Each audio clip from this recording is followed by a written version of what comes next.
Chapter 8, Competency and Evidence and Witnesses. We're looking at a different chapter here. The audio may not be very good. I'm hoping that I can talk loud enough. I'm having trouble with the microphone, but we're going to go through this through negative evidence, and I'm going to revisit this a little bit later and see if I can find some software switches that may help this a little bit. So let us go on to the first actual slide here, and this is the introduction. Chapter 8 deals with competency. We're dealing with two different concepts here. Competency of witnesses first. Now, there are generally four elements of competency for witnesses, and they're as follows. Number one is the oath. Number two is original perception. Number three, in this particular case, is recollection. And number four is an ability to communicate. The other concept here is competency of evidence, and just to give you an example here, if a person confessed to a priest about some particular bad deed that might be a crime, the priest would have a privilege, as would the person who confessed to the priest, not to tell about this. So therefore, that would be evidence that would otherwise be relevant, but it would be considered incompetent. So evidence that is both competent, as we have just described it, relevant, meaning it has a sufficient connection to the case, and as we've learned earlier, material, which means often the same as relevancy, both logical and legal relevancy rolled into one for materiality. Most of that's going to be admissible. A witness here may be considered competent to testify, but there may be reasons why a witness is not permitted to go ahead and give testimony. So the witness might be competent from the concern of the four elements of competency: oath, perception, recollection, and an ability to communicate. However, the evidence might be refused from admission to court because of constitutional problems. An example here might be a Fourth Amendment search and seizure violation or a Miranda violation, something on that order. Other concepts that might come from a person who was competent as far as the four elements of competency are concerned might not be able to speak because the evidence might be considered irrelevant, that is, logically irrelevant and be excluded, or it might be logically relevant but be considered legally irrelevant and excluded for that reason. Along with this may be privileges. Another privilege that might exist in most jurisdictions would be various marital privileges. So in that context, the evidence might come potentially from a witness who was very competent, but the substance of what the witness would say is deemed to be incompetent. Some definitions here might be helpful here. Competent evidence is evidence that would be something that would prove or disprove some fact that is considered logically relevant, unless there's some strong reason to exclude it. But if there is no strong reason to exclude that evidence, the substance of the evidence coming from a competent witness would be considered admissible as a general rule. Evidence that's considered incompetent is not admissible, and there's some usually defect in the nature of the evidence itself. One might be some hearsay problem where one person told another person out of court, and then that person who was the recipient of the information came into our courtroom and wanted to tell us about it. That might be a definition of incompetent evidence, even though the witness is competent himself or herself. So competent evidence can also be defined as evidence that tends to establish some fact or disprove some fact that's issue, and it can't rest on mere conjecture. So if there was a question whether a boyfriend had left the house of a woman to visit his estranged wife, for instance, we have a case that deals with that. If the girlfriend who woke up and found her boyfriend missing, and it was the husband of the woman from whom he was estranged, she could not come to court and testify that he left to go see his estranged wife, because that would be based merely on conjecture, although the girlfriend as a witness would be considered competent in the sense that she met the four elements of competency, but the substance of what she was about to say was not considered competent. So, categories of incompetent evidence goes in a little deeper. We'll go a little deeper in the weeds here.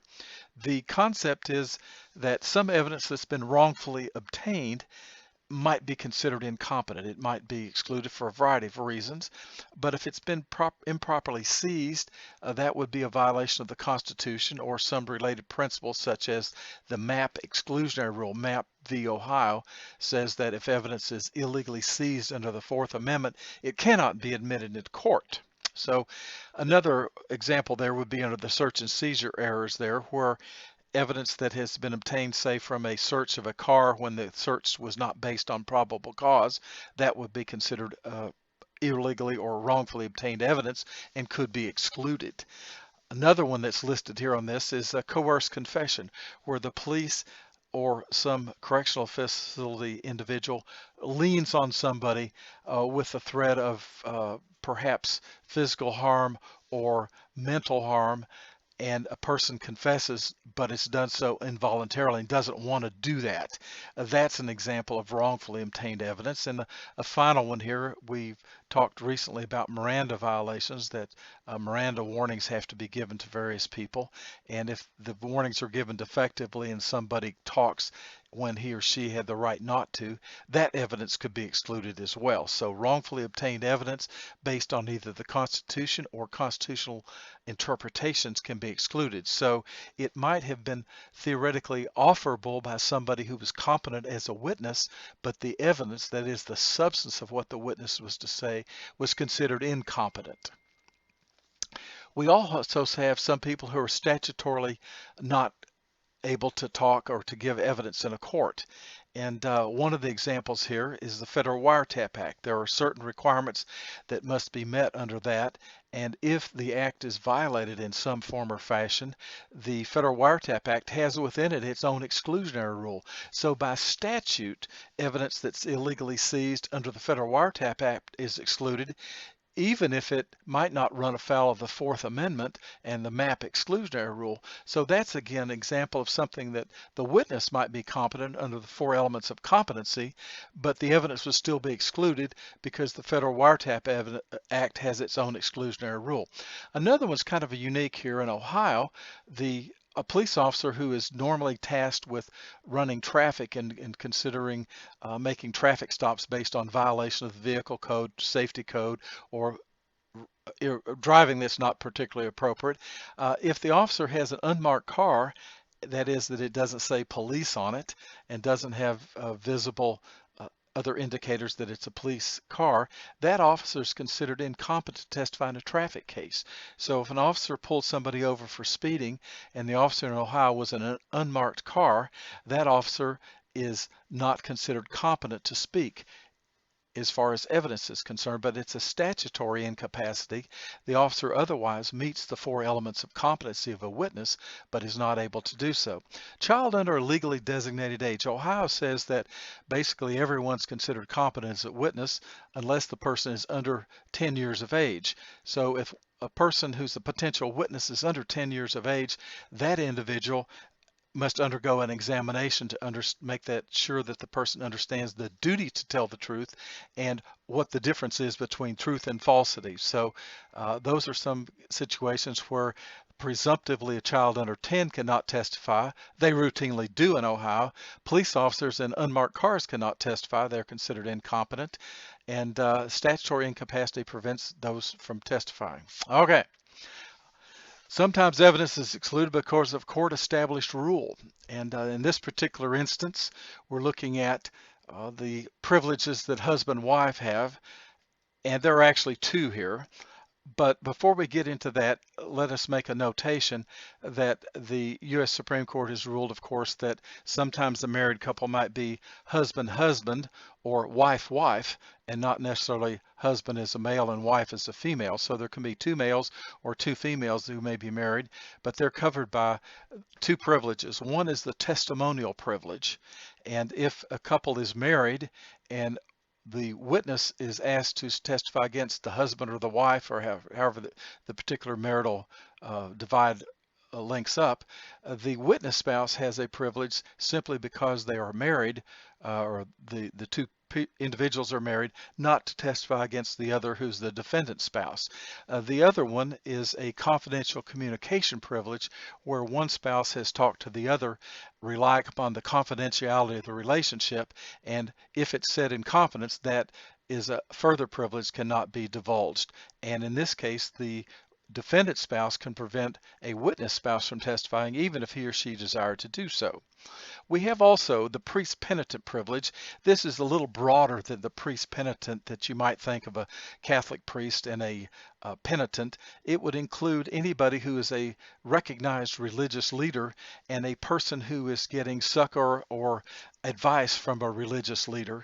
And if they talk about religion and problems that exist, those conversations are considered to be privileged and cannot be forced to be divulged in court. So again, the witnesses in both of these cases, or all of these cases, are considered competent by the 4 elements of competency, but the evidence itself is considered incompetent and will not be allowed into court. Another one here that would be considered competent by the witness personally, but incompetent because of a violation of the Miranda warning rules. So if a police officer defectively gives Miranda warnings, the individual who speaks after having heard Miranda warnings can submit to the court and have that suppressed as evidence, and the particular officer to whom the evidence was confided is considered competent by the 4 elements of competency, but the substance of the evidence, because it came from a violation of Miranda, would be excluded. We also can have documentary evidence that might be either competent or not. And again, the internal contents of a document must meet the tests of logical and legal relevancy, and those 2 concepts roll into materiality. So if we have a document that would be usable in a criminal case, the document has to contain within it evidence that would help prove or disprove something in the case that is provable. For instance, if it helped prove one of the elements of the crime, or it helped disprove one of the elements of crime, it largely would be admissible. The best evidence rule is another one that affects documents. The theory is that when we introduce a document into court, we generally have to introduce the original document and not some copy or some summary or rendition of the document. So we generally want the original, and if the original is unavailable through no fault of the person who wishes to introduce it, sometimes secondary evidence is available. But again, the document itself must have evidence contained within it that would be both logically and legally relevant. A final thing for documents is that they have to be properly authenticated, meaning that the document is what it purports to be. So for instance, if a document had been a handwritten threat from one person to another, and the victim who received the threat did not recognize the handwriting of the defendant, we might require an expert witness to take a sample of the defendant's handwriting and compare it to the handwriting on the allegedly threatening note. And if the expert determined that it was genuine, then the document has been properly authenticated. Another case might be if somebody received a threat from a close family member and that person who's the recipient recognized the handwriting and has a reason to be able to recognize the handwriting, the recipient could personally authenticate the document and it should be admitted, assuming it meets the test of logical and legal relevancy, that is, its internal contents do. We also sometimes have scientific tests or experiments, and these are commonly known. It might be in the case of DNA evidence, we might look at ballistics, that is science that helps determine whether a particular projectile came from a particular unique gun. And so we have a variety of different scientific tests that we might want to admit into court. We have some that might be scientific in this sense that they require interpretation, such as fingerprints. But in order to introduce the results of scientific tests, the tests themselves have to have been shown to have generally been accurate, and in the appropriate scientific community in which the science rests, it has to have been generally accepted. Now, how do we get things that are generally accepted? We generally accept things that can be replicated, that another expert in the same scientific community could take the same evidence and run the test, whatever it might be, and would come out with the same results. So that's the indicator that we might have in such a case here. So if there's an example of a car that has been involved in an accident, and an expert in accident reconstruction puts together a sample that tests that tests the way in which the accident happened, there must be proof that the testing was carried out in a proper and appropriate manner. So the indicator is that if the test has a scientific basis that's well recognized in the scientific community, then an expert witness may run tests or give expert testimony concerning that. So the expert witness meets the 4 elements of competency, and the evidence that the person is about to give has been based on correct science. Generally, the science has to have been, as we said, proven methodologically, and that it is accurate. And one way we prove science is to have peer review testing for science. And where a particular type of test has been peer reviewed and deemed to be accurate, that evidence is generally admissible. So one of these might be the testing of blood for its alcoholic content, and there are certain particular ways to do that. If we had an individual who had run a blood test on a sample to determine its alcoholic content, and if that particular individual comes into court and explains how the science works for that, the court would generally allow that expert witness to explain the blood alcohol content on that. So we've got, in the case of blood alcohol, all kinds of studies as to how that might be done. Blood alcohol content might come from a breathalyzer test that correlates into a blood alcohol content. It might come from a blood draw that's been analyzed. So long as the particular scientific circle accepts and believes in the reliability of the concept, it generally should be admissible. So one of the sometimes limitations is that a test may be admissible where the expert's research was not done for the litigation, but applied simply settled principles. So for instance, if a scientist originally settled upon a way to test for a particular metabolite in blood that has not been done before, the court probably will not admit that because it has not been subjected to scientific scrutiny and peer review. So there's actually a different case on that. It's Florida v. Carl Coppolino, who was an anesthesiologist. And in his case, there was a test devised to determine the metabolites of a particular drug that was given to his wife that took her life. It was the first time that the drug testing had been performed. It was performed actually to be introduced into court, but the judge believed that the science was accurate even though it had not been subjected to peer review. And in that particular case, the judge allowed it in. But that is kind of an exception. So generally where evidence is done or evidence is prepared based on science that's unique to a case, it often is not going to be admitted into court. Continue with tests and experiments. Generally, scientific evidence must be tested by proven methodology. So as we'd mentioned earlier, peer review is a very important portion, or at least a factor, in getting scientific evidence admitted. Where peers cannot duplicate or replicate a scientific principle, it probably will not be admitted into court.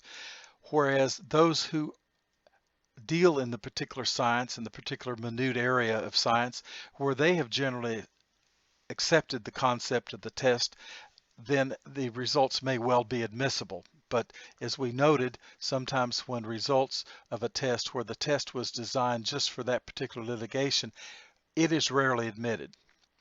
We have a couple ways to look at scientific tests, whether they're admitted. I'll go through these pretty quickly on this.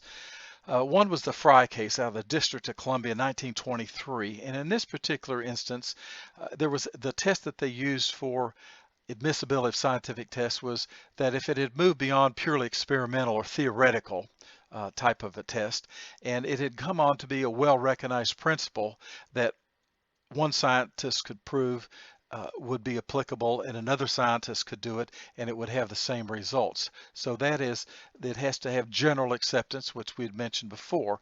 And the Fry case was followed by federal courts and in many state courts until we got a little easier test in 1993 out of Daubertville Merrill Dow Chemical. In Merrill Dow, the court recognized, this was a Supreme Court case, recognized some changes brought on by the federal rules of evidence. And in this particular case, it liberalized the ability to have scientific tests admitted into court. The federal rules of evidence were adopted long after the Fry test of 1923, I believe. Let me go back one here, 1923. And some states still follow Fry in admitting expert testimony that deals with science, but many of them follow the federal rules of evidence that comes up in the next slide. Federal Rule of Evidence 702 says we're going to allow scientific test results into court by an expert if the information will be helpful somehow to the jury. And the testimony has to be based, as we said, on a scientific test that the particular expert has performed.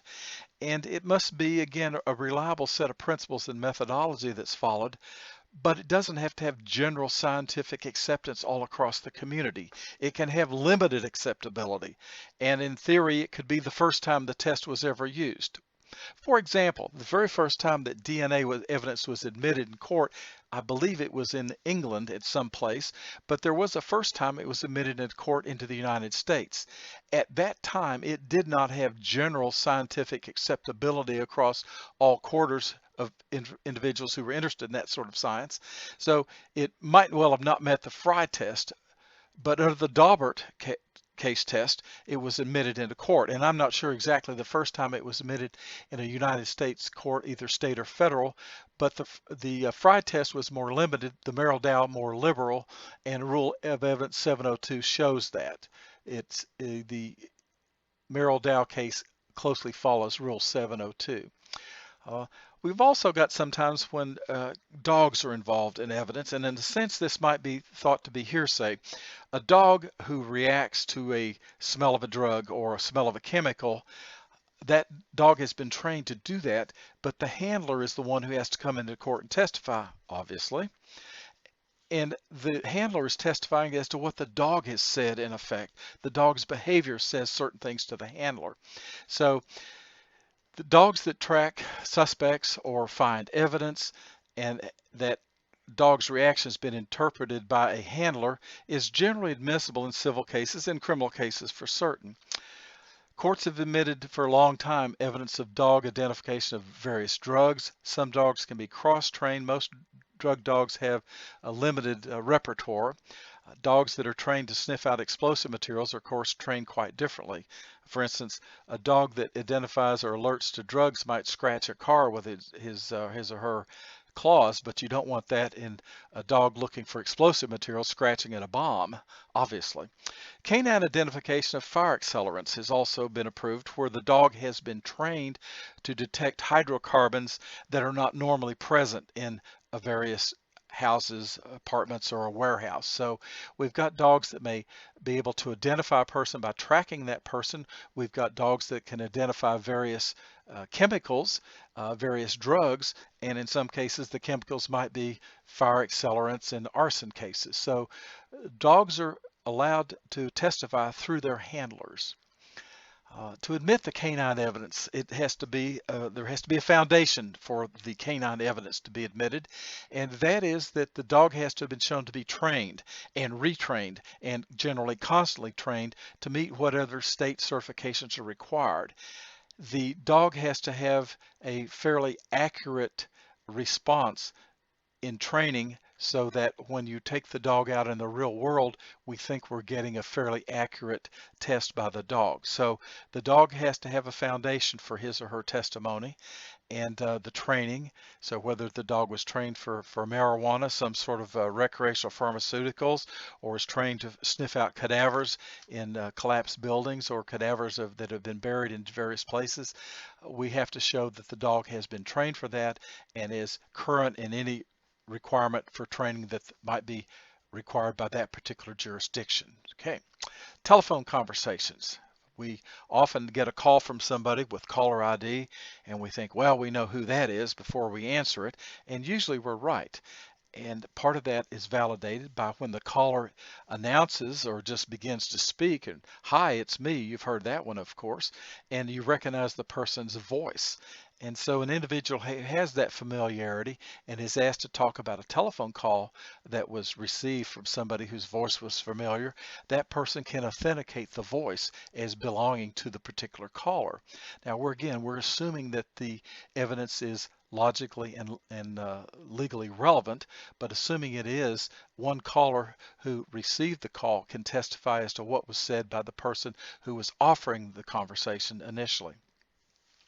Now, there are identities that come up with caller ID, be landline or cell phones, but especially cell phones, they may be spoofed easily by the sender, and there are ways to do that, and people who are knowledgeable about how to do that can alter it so it doesn't appear to be coming from the person it is. In fact, sometimes people who are involved in mass marketing may use a spoofed telephone call number to hope somebody will answer the phone. One of the things that, even if the person didn't recognize the caller ID or didn't recognize the tonal quality of the caller's voice, sometimes the recipient of a call or a person who initiates a call gives information to the other individual that is fairly uniquely available only to one person or a very close group of people. So if the recipient somehow is knowledgeable about unique information, that the person, the other individual of the conversation may identify the phone call as being from a particular person. So we had one case in the book where the caller was a young girl, and the police had her call a man who had been abusing her, who was about 40 years of age. I think she was 15. And the particular caller, the juvenile, was able to tell the police that this is the man with whom I had been dealing sexually. So her knowledge of him and part of what the conversation that came back and forth between the two showed they had unique information that the two had shared, and that helped convict the man in that particular case.